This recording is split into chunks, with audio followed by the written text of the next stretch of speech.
हर हर महादेव दोस्तों, आज हम आपके लिए श्रावण माह के महात्म्य के 11वें अध्याय में रोटक तथा उदुम्बुर व्रत का वर्णन करने जा रहे हैं। सनत कुमार बोले, हे देव, श्रावण मास के वारों के सभी व्रतों को मैंने आपसे सुना, किंतु आपके वचनामृत का पान करके मेरी तृप्ति नहीं हो रही है। हे प्रभु, श्रावण के समान अन्य कोई भी मास नहीं है, ऐसा मुझे प्रतीत होता है। अतः आप तिथियों का महात्म्य बताइए। ईश्वर बोले, हे सनत कुमार, मासों में कार्तिक मास श्रेष्ठ है, उससे भी श्रेष्ठ माघ कहा गया है, उस माघ से भी श्रेष्ठ वैशाख है, और उससे भी श्रेष्ठ मार्गशीर्ष है, जो श्रीहरि को अत्यंत प्रिय है। विश्वरूप भगवान से उत्पन्न होने से ये चारों मास मुझे प्रिय हैं, किंतु 12 मासों में श्रावण तो साक्षात शिव का रूप है। हे सनत, श्रावण मास में सभी तिथियां व्रत युक्त हैं, फिर भी मैं उनमें प्रधान रूप से कुछ उत्तम तिथियों को आपको बता रहा हूँ। सर्वप्रथम मैं तिथि तथा वार से मिश्रित व्रत आपको बताता हूँ। श्रावण मास में जब प्रतिपदा तिथि में सोमवार हो तो उस महीने में 5 सोमवार पड़ते हैं। श्रावण मास में मनुष्यों को रोटक नामक व्रत करना चाहिए। यह रोटक नामक व्रत 3.5 महीने का भी होता है। यह लक्ष्मी की वृद्धि करने वाला तथा सभी मनोरथों की सिद्धि करने वाला होता है। हे मुने, मैं उसका विधान बताऊंगा, आप सावधान होकर सुनिए। श्रावण मास के शुक्ल पक्ष में प्रतिपदा तिथि को जब सोमवार हो, तब विद्वान प्रातः काल यह संकल्प करें, मैं आज से आरंभ करके रोटक व्रत करूंगा। हे सुरश्रेष्ठ जगत गुरु, मुझ पर कृपा कीजिए। उसके बाद अखंडित बिल्व पत्रों, तुलसी दलों, नीलोत्पल कमल पुष्पों, कहलार पुष्पों, चंपा तथा मालती के पुष्पों, गोविंद पुष्पों, आक के पुष्पों, उस ऋतु तथा काल में होने वाले नानाविध अन्य सुंदर पुष्पों, दीप, धूप, नैवेद्य तथा नाना प्रकार के फलों से शूलधारी महादेव की प्रतिदिन पूजा करनी चाहिए। विशेष रूप से रोटकों का प्रधान नैवेद्य अर्पित करना चाहिए।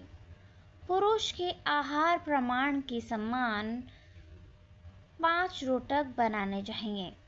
बुद्धिमान को चाहिए कि उनमें से 2 रोटक ब्राह्मणों को, 2 रोटक का स्वयं भोजन करे और 1 रोटक देवता को नैवेद्य के रूप में अर्पित करे।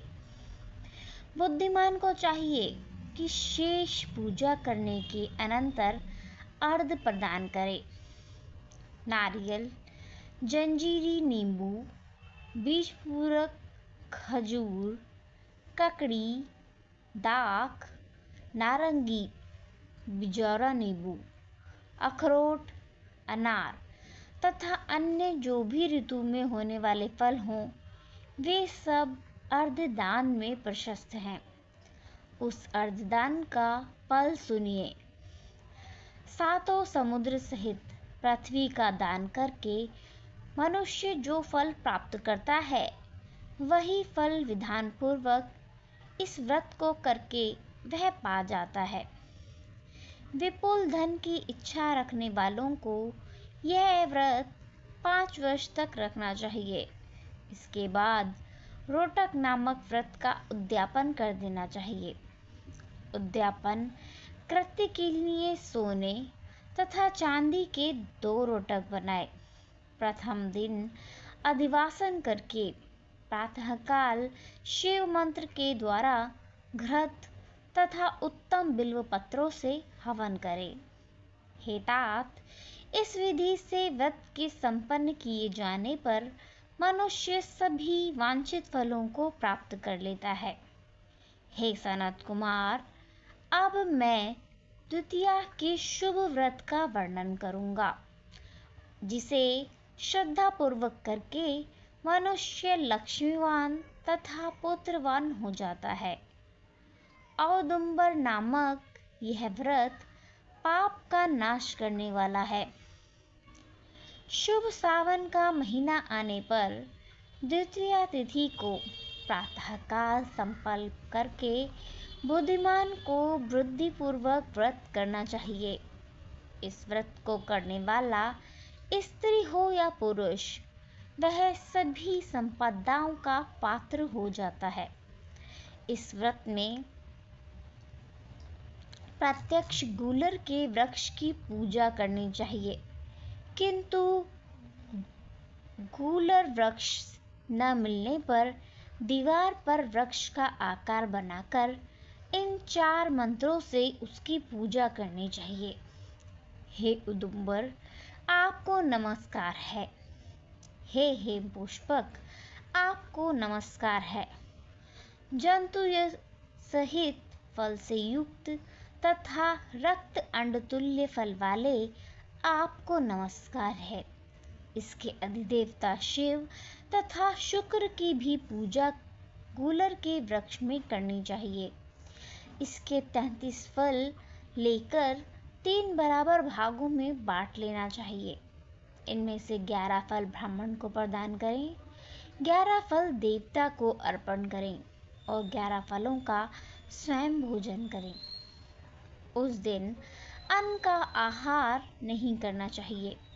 शिव तथा शुक्र का विधिवत पूजन करके रात में जागरण करना चाहिए। हे तात, इस प्रकार 11 वर्ष तक व्रत का अनुष्ठान करने के बाद व्रत की संपूर्णता के लिए उद्यापन करना चाहिए। सुवर्णमय फल, पुष्प, पात्र सहित एक गूलर का वृक्ष बनाएं। उसमें शिव तथा शुक्र की प्रतिमा का पूजन करें। उसके बाद प्रातःकाल होम करें। गूलर के शुभ, कोमल तथा छोटे छोटे 108 फलों से तथा गूलर की समिधाओं से तिल तथा घृत सहित होम करें। इस प्रकार होम कृत्य समाप्त करके आचार्य की पूजा करें। उसके बाद सामनुसार 100 अथवा 10 ब्राह्मणों को ही भोजन कराएं। हे व्रत, इस प्रकार व्रत किए जाने पर जो फल होता है उसे सुनिए। जिस प्रकार यह गूलर का वृक्ष बहुत जंतुयुक्त फलों वाला होता है, उसी प्रकार वक्त करता भी अनेक पुत्रों वाला होता है और उसके वंश की वृद्धि होती है। यह व्रत करने वाला सुवर्णमय पुष्पों से युक्त वृक्ष की भांति लक्ष्मीप्रद हो जाता है। हे सनत कुमार, आज तक मैंने किसी को भी यह व्रत नहीं बताया था। गोपनीय से गोपनीय इस व्रत को मैंने आपके समक्ष कहा है। इसके विषय में संशय नहीं करना चाहिए और भक्तिपूर्वक इस व्रत का आचरण करना चाहिए। इस प्रकार ईश्वर स्कंद पुराण के अंतर्गत ईश्वर सनत कुमार विवाद में श्रावण मास महात्म्य में प्रतिपटरोतक व्रत द्वितीयोदुंबर व्रत कथन नामक 11वां अध्याय पूर्ण हुआ। धन्यवाद।